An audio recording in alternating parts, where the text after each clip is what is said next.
चलित वर्ष भुवनेश्वर में एपर्यंत नाही डेंगूर भयानक स्थिति।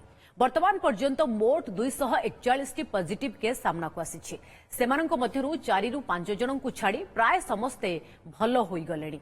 डेंगू प्रतिरोध करबा पई बीएमसी गत वर्ष तुलन में चलित वर्ष अनेक कार्य हाथ को नहीं।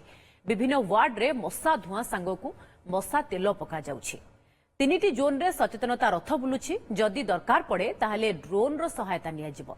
भुवनेश्वर में वर्षा लागि रहुथिबारु डेंगू को नहीं सचेतनता रैली बा स्ट्रीट प्ले होई पारु नाही। मात्र डेंगू प्रतिहत पई पब्लिक पार्टिसिपेशन जरूरी। सेबडे कोनोसी स्थान रे पानी जमी रहिबाकू दियंतु नाही बोली अपील करिसेंती बीएमसी मेयर।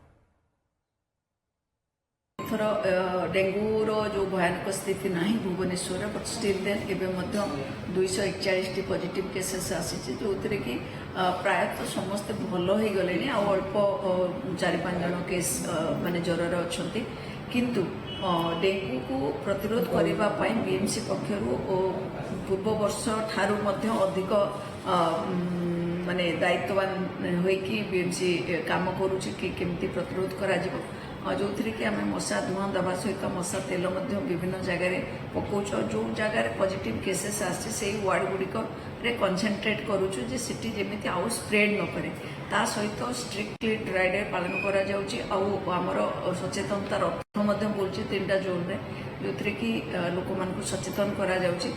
एथर सेमती सिचुएसन आसीनी कि ड्रोन रो हेल्प नियाजिबो किंतु जदि सिचुएसन सेमती आसे ताले निश्चित भाव में ड्रोन साहाय्य गत वर्ष भाई एथर नियाजिबो।